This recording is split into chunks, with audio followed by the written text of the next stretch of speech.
Hi. I wasn't sure if it was going to come on there. Hello, gorgeous and amazing filmmaker, and welcome to this week's Filmmaker to Filmmaker session. You might be aware I have been away for a couple of weeks. Is that a hair or a smudge on my camera? It's a smudge on my camera screen. Hello. So you might be aware I've been away for a couple of weeks. I haven't been doing these sessions because I was on vacation in Spain. Hi. Which was singularly amazing and beautiful. And I always sort of tell myself before I go away on vacation, oh, I'm gonna still do stuff. Like I'm gonna do lots of work while I'm away. I'm gonna read all the scripts that I'm meant to have read and catch up on all these things. And I didn't do any of it. I don't do any of it. I check out. I don't know at what point in my life I'm gonna realize that I really don't work when I'm on vacation. I just keep deluding myself that I will. Hello. So today on Filmmaker to Filmmaker, I have a question. I got this a couple of weeks ago, and I hope that this is still relevant. Hey, for this person. I hope I'm not too late with this answering this question. But somebody wrote to me and they said that they are getting ready to direct their very first feature film. Hi, Stephanie. So nice to see so many people here. Nice tan, thank you. I did spend plenty of time just lying on the beach. You are welcome. Someone said thanks for all the inspiration emails. You're so welcome. So this week on Filmmaker, I am answering this question from a filmmaker who's directing their first feature, and they were getting a little bit nervous, I think. But the main thing that they were asking was, somebody said holiday means it really was a holiday. I didn't do anything. The thing they were asking was about specifically working with the director of photography and how to work with the director of photography in such a way that it was they get the best work and they really get a good film. So first of all, I want to say to this filmmaker, well done noticing. I'm going to try and see if I can pin this working with DP. Let's see if we can do that and post this. I'm trying to do this thing like see if you can post that and then get it to like stay up there, pin it. I don't know, pin comment. So maybe that works. Okay. So I was really like, first of all, for this filmmaker, you've sort of like cracked onto one of the big things of successfully making a movie, and that is working well with your director of photography. Because if you get a good director of photography and you get them to do good work, it will make your film like so much better. If you don't have that, you don't have a shot at all. It's almost as important as your actors, I feel like. I think it's probably like second to your actors and what their performances are like. I think the second most important thing really in your crew is your DP and the work that you do with them. And the work starts really quite a bit before you actually shoot, and that's the most important thing. You know, it's not about just what happens on set. Like what happens on set will be totally a result of the work that you've done before, and you really want to make sure that you spend tons of time with them before you actually shoot the film, getting things squared away. Now, what I got in the email from this filmmaker was that they're nervous about the fact that they don't know much about cinematography. Like they don't know the lenses, and they don't know the cameras, and they don't know the technical terms. And my big thing with this always is it's not your job to know those things. You do not need to know any of that, right? Like, you know, your job is not to be the director of photography. That's their job. Your job is to supply the vision to them and communicate the vision well to them so that they can do their job, right? And so you have the vision of what you want this thing to look like and what you want it to feel like, and it's their job to make it happen. Like their job is the how, your job is not the how, right? And so this is the totally crucial thing. Hey, hello. You know, I think all of directing, it's so important always not to become a micromanager and not to feel like you have to know everybody's job, because you don't. It's your job to have the vision, okay? And then to inspire people and communicate your vision. So how do you do that? Basically, before your shoot, you want to spend decent time with your DP. And what I recommend you do in order to communicate your vision, watch movies together, grab frames from movies that you feel, you know, where you're like, I want it to kind of look like this, or I want it to feel like that. Show them as much as you can. Perhaps create a Dropbox file. That's what I do with my DPs. And I fill it with images, you know. I fill it with not just images from other movies, which I do that as well. Like I'll screen grab shots of movies. I think like, you know, all different bits. It can be very specific. Like, you know, for my first movie, Obsolytia, there was a guy typing at his desk, and it was actually from an old Truffaut film. I did a screen grab and said, I want it to look like this, you know, and it's a guy typing at his desk, you know, and it's just like the shot, the framing of it, right? And I was like, I just want it to be that. So, you know, you can do that and get very specific. With my with the film Bleeding Heart, I remember I took some screen grabs. There was a lot of night driving scenes, you know, and I just like went to certain films that I'd watched that I felt like had the certain feel that I wanted, the look of it, and took those shots and showed them to the DP. And that's what you do. But it's not just from movies. I do that from movies for sure. But I also share with them like art photography and paintings even, you know, and sometimes, you know, I think for my last film of Dust and Bones, like I think there was more pictures from Rembrandt than anything else, you know, because I was really intrigued by that style of lighting where like everything's really dark except for, you know, one shaft of light or something, you know, that really like that was what I really wanted to capture in that film. And so, you know, in this stuff that you're sharing with your DP, like when you're supplying your vision for the movie, like what you're looking at really is, I think, colors, you know, like the color tone, the color palette that you want. And this will also be explored with the production designer and is such an important element of your film. So, you know, it's thinking like, what are the colors of this movie? And this is like, honestly, I can't stress the importance of this. This is what will elevate your film. If you're just thinking you just film it as, you know, like whatever you're finding, it's not gonna be that interesting. I think interesting, like Chris Nolan said about his first film, Following, he shot it in black and white because he said it was the only way he knew to control the color, you know, because he didn't have the budget to control it. And it's really an interesting thing. And obviously some films are different. Like you might be wanting a documentary style film where you don't need to control it so much. But even then, I feel like in its haphazardness, there's some sort of control. With my first film, Obsolytia, like it was very clear to me, the color tone, I wanted everything to feel like old. I wanted it to feel like a different, older world. So I didn't want any primary colors. I wanted the only primary colors to be with the character Sophie, who sort of represents the future, you know? And so like really thinking about what your palette is such an important thing and something to go into with your DP. The next thing to think about, and it's probably quite related to that, is mood. You know, it's just like the mood of the film and of each scene. And that goes into like really discussing it with them, like how you're going to create the mood. And this bleeds into then the composition, right? And composition is something obviously that you want to talk to them. Like, are you going to be doing like do you want like really, really close up shots, or do you want to always give your characters space? Are you going to follow them? Are you going to lead them? You know, like, and what is the emotional impact of all those choices? Like what, you know, to me, every single decision you make in a movie should have a reason, you know, like where you're putting the camera. It's not just like, oh, we're just putting the camera there because, you know, the camera goes there, right? You know, that's how it's done. Never, right? It's always thinking like, what is the emotional story in the scene? What is going on, and how do we capture that in the best way, and where would the camera go to tell that? One of the best pieces of advice I got about filmmaking before I did my first film was somebody said, you know, you should put the camera where the story is. And I always think about that because I think, you know, like with your DP, when you start to, and we'll talk about shot lists in a minute, but when you start to think about like, okay, where are we going to put the camera and why? The thing to always be thinking about is like, what is the story in that moment? Like, what is the story in that scene? Why is that scene in your script? What does it do there? And who's it about? And, you know, how do you best capture that? So it's not just sort of generic. There's like really a reason for every single thing. So composition, it's really worth going into the whole question of composition with your DP and what the sort of rules for your movie are going to be. The next thing that really worth considering with your DP is the rhythm of your film. And I think goes into how you feel the rhythm of your film will be. Do you feel like you want it to be really fast cut and fast moving, or is it something more languorous? And, you know, like what is the feeling that you're going for? What is the rhythm of the cuts? With my first film, Obsolytia, I was very clear I wanted it to be like an old movie, and older movies didn't have so many cuts because of technology, really, like editing techniques and also filming techniques. You didn't cut it as much. And so, like, I wanted that feeling. And so always for us, the first question was, you know, could we do this scene in one shot? And if we can't do it in one shot, how many do we need?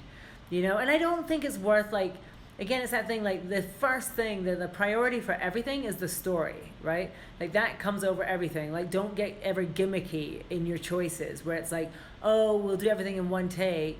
You know, even if it doesn't serve the story, don't do it. You know, like if you're shooting a scene and you can get it in one take and it makes sense and it serves the story perfectly, then great. But if it doesn't, you need to get like what you need, you know? And so for me, like it's always going, well, who's this about and how do we make sure that we're getting them?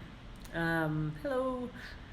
So it's really, you know, this is the thing. So with your DP, you know, as you're sharing all these images and going like, this is how I want this to look, this is what I want it to be, I go, then you're looking at colors, composition, mood, and rhythm over everything. And hey, I'm doing great today. So with the DP, before you go to shoot, before you set foot on your set, I think it's essential to create shot lists. I don't think you need to do storyboards unless you have a action sequence that demands it, you know? So if you have some sort of action sequence, I think it is worth breaking out the storyboards. And storyboarding, if you don't know, that means like drawing diagrams of every single scene, you know? Not scene, shot. So, you know, for instance, you would draw me sitting here like this, and then maybe if you were going to do a wider shot, you take it there or whatever. So you would, you know, you draw the different shots, right? Shot lists, though, are just like basically writing down, you know, what shots you're going to get. So you say like, okay, you know, so say you have a scene where two women sit and talk about the night they just had. They were out in a bar or something, and they're now sitting at home talking about it. And you just go, okay, the shot list, we're going to do a master shot of the two of them sitting on the couch, and then we're going to do two singles. And maybe, you know, so there's one over the shoulder to her, one over the shoulder to her. And maybe we're also going to do a big close-up of one lady because she gets really emotional. She breaks down and cries or something. So you want to be really close and really get that, right? So that's the shot list. You've got 4 shots, you know, the master shot and then the 2 over the shoulders and then 1 close-up. And I think it's essential to do the shot list also because, you know, for the other people in your team, you know, you'll share the shot list with them. And so everybody knows on the day when you hit the set exactly what you're going to get, you know, what you need to get in order to make the scene. Usually my shot lists, I feel like there's sort of like the basic minimum. I'll write down like, you know, maybe there's 5 shots that we want to get, that we definitely want to get and that we need to get to make the scene. And then maybe we consider, maybe there's a couple more that would be bonus shots, you know, that if everything goes well and we have enough time, then we would also get these other shots. And so we plan like that. Now, with my DP, and it takes us, you know, we go through the entire script and do shot lists for every single scene, you know, in the weeks leading up to production.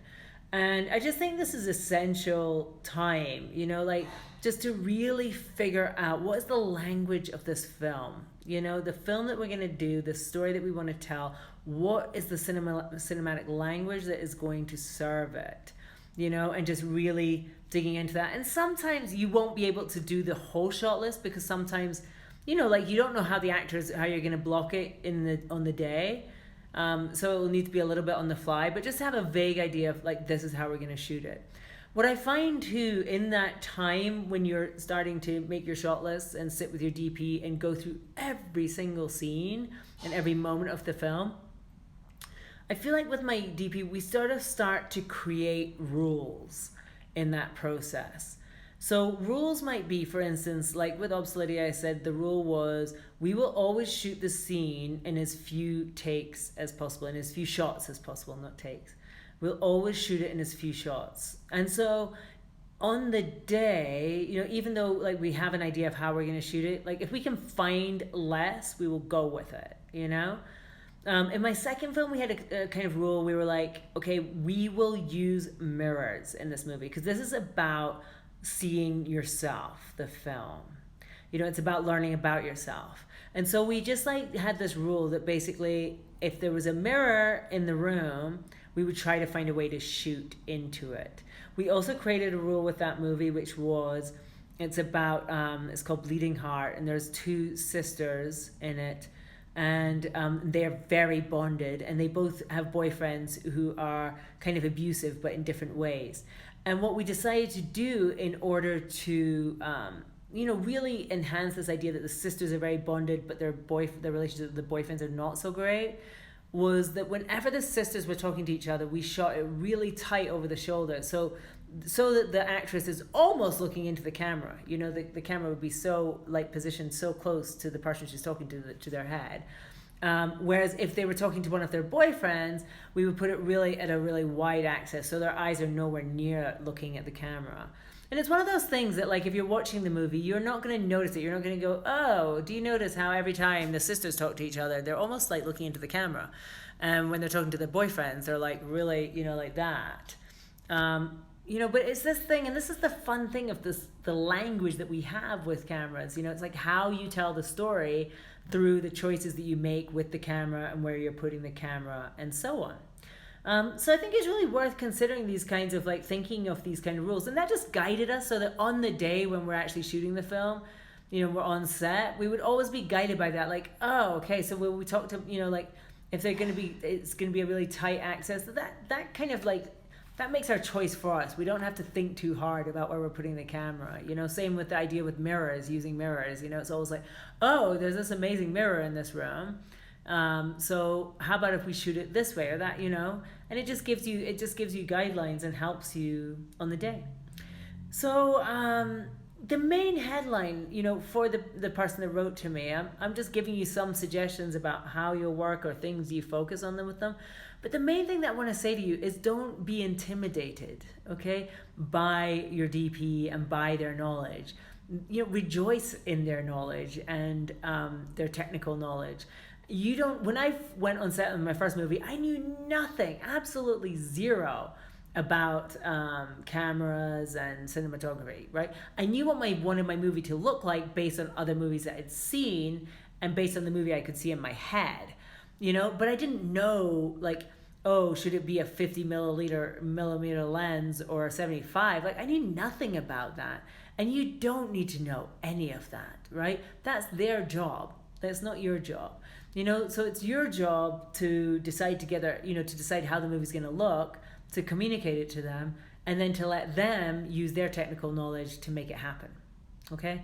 So don't ever be intimidated by them. Don't ever feel like you need to know. Like, you don't need to know the names of cameras. You don't need to know, you don't need to know any of that. You don't need to know the aspect ratio. You don't need to know it.